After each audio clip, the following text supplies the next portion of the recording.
പവിത്രത്തിന്റെ ഒരു അപ്കമിങ് എപ്പിസോഡിലേക്ക് എല്ലാവർക്കും സ്വാഗതം. ശ്രീനിവാസൻ സാറിന്റെ ജ്യേഷ്ഠന്റെ മകൻ ഭവാനി വിക്രമിന്റെ കൈകൾ കൊണ്ട് കൊല്ലപ്പെടുന്നു.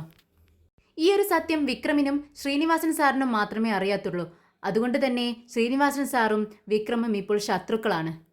ഈ ഒരു അവസരം ശ്രീനിവാസൻ സാറിനോടൊപ്പമുള്ള ഗുണ്ടകൾ മുതലെടുക്കുന്നു. അവർക്ക് വിക്രമിനെ ആദ്യം മുതലേ ഇഷ്ടമല്ല. ശ്രീനിവാസൻ സാറ് വിക്രമിനെ ഒരുപാട് സ്നേഹിക്കുന്നത് കൊണ്ട് പണ്ട് മുതലേ ഒപ്പമുള്ള ഗുണ്ടകൾക്ക് ഇഷ്ടമില്ല. അതുകൊണ്ട് തന്നെ അവർ ഒരു കാര്യം തീരുമാനിക്കുവാണ്, വിക്രമിൻ്റെ വണ്ടി അങ്ങ് അടിച്ച് തകർക്കുക. ഇത് ശ്രീനിവാസൻ സാറ് അറിയാതെയാണ് അവർ ചെയ്യുന്നത്. രാത്രി എല്ലാവരും ഉറങ്ങിക്കിടക്കുന്ന സമയത്ത് ഗുണ്ടകൾ വിക്രമിൻ്റെ വീട്ടിലെത്തുകയും വണ്ടി അടിച്ച് തകർക്കുകയും ചെയ്യുന്നു. വിക്രമിന് ആരാണെന്ന് മനസ്സിലാവുന്നില്ല. പിന്നീട് ദർശൻ നമ്മുടെ ഭവാനിയുടെ കൊലക്കേസ് റീ ഓപ്പൺ ചെയ്യുന്നു. ദർശന് സംശയം വരുന്നു വിക്രമാണോ കൊലപ്പെടുത്തിയതെന്ന്. അതിനെക്കുറിച്ച് വിശദമായി അന്വേഷിക്കാൻ പോവുകയാണ് ദർശൻ. ഈ വിശേഷത്തെക്കുറിച്ചാണ് ഇന്ന് പറയാൻ പോകുന്നത്. രാത്രി എല്ലാവരും ഉറങ്ങിക്കിടക്കുന്ന സമയത്ത് പുറത്തു നിന്നും എന്തോ ഒരു സൗണ്ട് കേട്ട് വിക്രം ഞെട്ടി ഉണരുന്നു. വേദ എന്താ വിക്രം എന്ന് ചോദിക്കുന്നുണ്ട്. അത് വേദ പുറത്തു നിന്നൊരു സൗണ്ട്, ഞാൻ നോക്കട്ടെ എന്ന് പറഞ്ഞുകൊണ്ട് വിക്രം ഹാളിലേക്ക് ഓടുന്നുണ്ട്. അപ്പോഴേക്കും അമ്മയും അച്ഛനും ശ്രീയും എല്ലാവരും ഓരോ റൂമുകളിൽ നിന്നും ഓടി വരുവാണ്. നന്ദിനി ചോദിക്കുന്നുണ്ട്, എന്താ ഒരു സൗണ്ട്, ഭയങ്കര സൗണ്ട് കേട്ടല്ലോ, എന്താ എന്താ എന്ന് ചോദിച്ച് ആകെ ടെൻഷൻ അടിച്ച് നന്ദിനിയും വരുന്നുണ്ട്. വിക്രം പെട്ടെന്ന് വാതിൽ തുറക്കാനായി ഡോറിനടുത്തേക്ക് ഓടുന്നു. ഏയ് വിക്രം, വാതിൽ തുറക്കല്ലേ എന്ന് വിശ്വം വിളിച്ച് പറയുന്നുണ്ട്. പക്ഷേ വിക്രം പറയുന്നുണ്ട്, ചേട്ടാ എൻ്റെ വണ്ടി പുറത്തല്ലേ, എന്തോ സംഭവിച്ചിട്ടുണ്ട് എന്ന് പറഞ്ഞുകൊണ്ട് ആകെ ടെൻഷൻ അടിച്ച് വിക്രം പെട്ടെന്ന് ഡോറ് തുറക്കുകയാണ്. ഡോറ് തുറക്കുന്ന സമയത്ത് വിക്രം കാണുന്നത് തൻ്റെ വണ്ടി അടിച്ച് കമ്പിപ്പാര കൊണ്ട് അടിച്ച് തകർക്കുന്ന ഗുണ്ടകളെയാണ്. മുഖംമൂടി ധരിച്ചിട്ടുണ്ട്. അതുകൊണ്ട് വിക്രമിന് ആരാണെന്ന് മനസ്സിലാവുന്നില്ല. ഏയ് എന്ന് വിക്രം വിളിച്ചു കൂവിയതും അവർ പെട്ടെന്ന് ഓടി രക്ഷപ്പെടുവാണ്. തനിക്ക് അന്നം തരുന്ന വണ്ടിയുടെ അവസ്ഥ കണ്ട് വിക്രമിൻ്റെ നെഞ്ചങ്ങ് തകർന്നു പോകുന്നു. ചുറ്റും നടന്ന് നോക്കുവാണ് വിക്രം. വണ്ടിയുടെ ഓരോ ഭാഗങ്ങളും അടിച്ച് തകർത്ത് വെച്ചിരിക്കുകയാണ്. ലാമയും വേദയും ഒക്കെ പുറത്തേക്ക് ഓടി വരുന്നുണ്ട്. അയ്യോ എന്തൊരു കഷ്ടമാണിത്, എന്താണ് ഇവർ ചെയ്തു വെച്ചിരിക്കുന്നതെന്ന് തലയിൽ കൈവച്ചുകൊണ്ട് കമലാമ്മ പറയുന്നുണ്ട്. വിക്രം ഗുണ്ടകളുടെ പിറകെ ഓടാനായി നോക്കുന്നുണ്ട്. പക്ഷേ വിഷം കയ്യിൽ മുറുകെ പിടിച്ചിരിക്കുകയാണ്. വേണ്ട വിക്രം വേണ്ട, നീ അവരുടെ പിറകെ പോണ്ട, അവരുടെ കയ്യിൽ കമ്പി വടികളുണ്ട്, അവരെന്തെങ്കിലും ചെയ്യുമെന്ന് പറഞ്ഞുകൊണ്ട് വിക്രമിനെ പിടിച്ചു വെച്ചിരിക്കുകയാണ് വിഷം. നന്ദിനി വണ്ടിയിലേക്ക് ഒറ്റ വട്ടമേ നോക്കിയുള്ളൂ. ഉടനെ പറയുന്നുണ്ട്, ഓ വല്ലാത്തൊരു കഷ്ടമായി പോയി, ഇനി ഇതെങ്ങനെ നേരാക്കിയെടുക്കും, ഇത് ആകെ അടിച്ചൊരു തുമ്പില്ലാതാക്കിയിരിക്കുന്നല്ലോ വിക്രം എന്ന് പറയുകയാണ് നന്ദിനി. പെട്ടെന്ന് വിക്രം ഡോറിനുള്ളിൽ വണ്ടിക്കകത്തായി ഒരു പേപ്പർ ഇരിക്കുന്നത് കാണുകയാണ്. പതുക്കെ അത് എടുത്ത് നോക്കുന്നുണ്ട്. അതിൽ എഴുതിയിരിക്കുന്നത് വിക്രം വായിക്കുകയാണ്. ശ്രീനിവാസൻ സാറിനോട് കളിച്ചാൽ ഇങ്ങനെ ഇരിക്കുമെന്നാണ് അതിൽ എഴുതിയിരിക്കുന്നത്. പെട്ടെന്ന് ആരും കാണാതെ വിക്രം ആ പേപ്പർ മടക്കി തൻ്റെ പോക്കറ്റിലേക്ക് വെക്കുകയാണ്. മാഷ് ചോദിക്കുന്നുണ്ട്, വിക്രം ഇത് ആരാണ് ചെയ്തതെന്ന് നിനക്ക് വല്ല നിശ്ചയമുണ്ടോ? ഏയ് ഇല്ല അച്ഛാ എന്ന് ഒരു നിമിഷം ആലോചിച്ചുകൊണ്ട് വിക്രം പറയുന്നുണ്ട്. എങ്കിൽ ശരി, നമുക്ക് പെട്ടെന്ന് സ്റ്റേഷനിൽ പരാതി കൊടുക്കാമെന്ന് പറയുകയാണ്. ഏയ് വേണ്ട അച്ഛാ, അത് വേണ്ട, ഞാനിപ്പോൾ എക്സാം എഴുതാൻ വേണ്ടി ഇരിക്കുമല്ലേ. ഈ സമയത്ത് ഒരു പോലീസ് കേസ് എന്നൊക്കെ പറയുമ്പോൾ അത് വളരെ ബുദ്ധിമുട്ടായിരിക്കും. ഒരു ഗവൺമെൻറ് ജോബ് കിട്ടണമെങ്കിൽ പോലീസ് കേസ് വന്നാൽ അത് പറ്റത്തില്ല അച്ഛാ. ഇത് കേട്ടതും വേദിയും പറയുന്നുണ്ട്, ആ വിക്രം പറഞ്ഞത് ശരിയാണ് അച്ഛാ, എന്തായാലും അത് പറ്റത്തില്ല.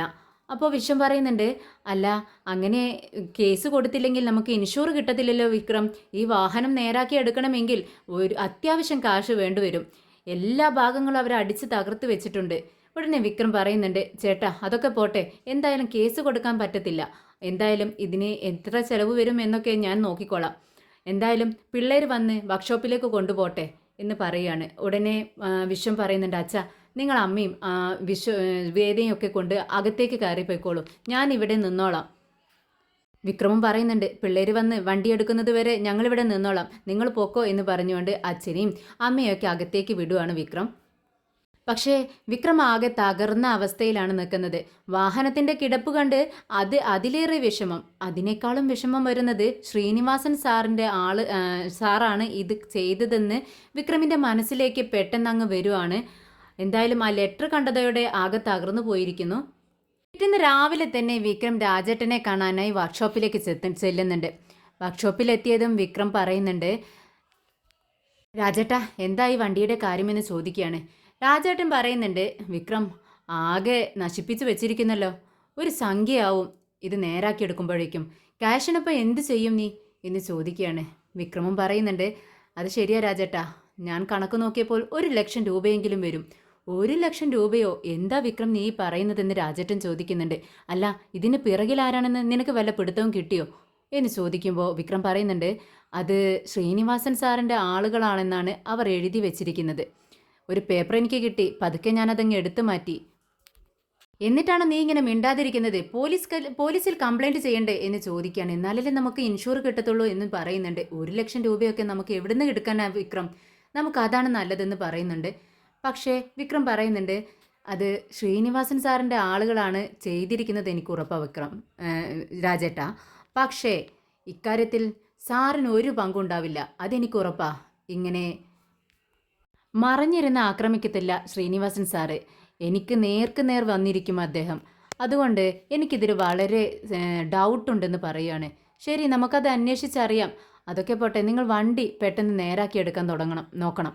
എന്താണെന്ന് വെച്ചാൽ എനിക്ക് ഒരുപാട് കസ്റ്റമേഴ്സ് ഉണ്ട്, സ്ഥിരം കസ്റ്റമേഴ്സ്. അവരെല്ലാം എന്നെയും കാത്തിരിക്കും. പെട്ടെന്ന് വാഹനം റെഡിയാക്കി കിട്ടിയാലേ എനിക്ക് ഓട്ടം കിട്ടത്തുള്ളൂ. അല്ലാന്നുണ്ടെങ്കിൽ അവരെല്ലാം വേറെ വണ്ടികൾ വിളിച്ചു തുടങ്ങും, എൻ്റെ അന്നം മുടങ്ങും. അതുകൊണ്ടാണ് പറയുന്നതെന്ന് വിക്രം പറയുന്നുണ്ട്. പാനിയൻകുട്ടൻ ചോദിക്കുന്നുണ്ട്, അല്ല, ഇക്കാര്യത്തെക്കുറിച്ച് നമുക്ക് ശ്രീനിവാസൻ സാറിനോട് ചോദിക്കണ്ടേ? അദ്ദേഹം ഇങ്ങനെ ഒരു കാര്യം ചെയ്തിട്ടുണ്ടോ എന്നുള്ളത് നമുക്ക് സത്യാവസ്ഥ അറിയണ്ടേന്ന് ചോദിക്കുകയാണ്. അപ്പോൾ വിക്രം പറയുന്നുണ്ട്, അത് ചോദിക്കണം. എന്തായാലും ഇങ്ങനെ ഒരു സംഭവം നടന്ന കാര്യം അദ്ദേഹം അറിഞ്ഞിരിക്കണം, അദ്ദേഹം ചെയ്താലും ഇല്ലെങ്കിലും എന്ന് പറയുന്നുണ്ട് വിക്രം. ഇതേ സമയം ദർശൻ ഇൻസ്പെക്ടറായി ഇപ്പോൾ പുതിയതായി ചാർജ് എടുത്തിട്ടുണ്ടല്ലോ, അദ്ദേഹത്തിന് ഭവാനിയുടെ കൊലക്കേസ് റീഓപ്പൺ ചെയ്യുവാണ്. ഒപ്പമുള്ള പോലീസുകാരനോട് ഈ കേസിനെ കുറിച്ചുള്ള വിശദ വിവരങ്ങളൊക്കെ ചോദിച്ചറിയാണ് ദർശൻ. അദ്ദേഹം പറയുന്നുണ്ട്, ഇത് ശ്രീനിവാസൻ സാറിൻ്റെ ജ്യേഷ്ഠൻ്റെ മകനാണ് ഈ ഭവാനി. അദ്ദേഹം കൊല്ലപ്പെട്ടിട്ട് കുറച്ച് നാളായി. പക്ഷേ ഇപ്പോൾ വിക്രമും ഈ ശ്രീനിവാസൻ സാറും തമ്മിൽ വളരെ വൈരാഗ്യത്തിലാണ് എന്ന് പറയുന്നു. ഇത് ദർശന് ഒട്ടും വിശ്വസിക്കാൻ പറ്റുന്നില്ല. അവർ തമ്മിൽ ശത്രുക്കളായെന്നോ? നിങ്ങൾ എന്താണ് ഈ പറയുന്നത്? അങ്ങനെ വരാൻ ഒട്ടും വഴിയില്ലല്ലോ എന്ന് പറയുമ്പോൾ പോലീസുകാരൻ പറയുന്നുണ്ട്, സാർ, അത് തന്നെയാണ് ഇപ്പോൾ നമ്മുടെ ഇടയിലും സംസാരം. എന്തുകൊണ്ട് അവർ തമ്മിൽ ഇത്രയ്ക്ക് ശത്രുക്കളായി? അതിനുള്ള കാരണവും ഇവിടെ ഇങ്ങനെ പോലീസുകാരുടെ ഇടയിൽ ഒരു സംസാരമുണ്ട് സാർ എന്ന് പറയുമ്പോൾ ദർശൻ എന്താണെന്ന് ചോദിക്കുകയാണ്. അത് സാർ, ഈ വിക്രമാണ് ഈ ഭവാനിയെ കൊലപ്പെടുത്തിയത് എന്ന് ഒരു സംശയമുണ്ട്. അങ്ങനെ പോലീസുകാരുടെ ഇടയിൽ ഒരു സംസാരം വന്നിട്ടുണ്ടെന്ന് പറയുന്നു. ഓ, അങ്ങനെയാണോ? അങ്ങനെയാണെങ്കിൽ നമുക്കിത് അറിയണമല്ലോ.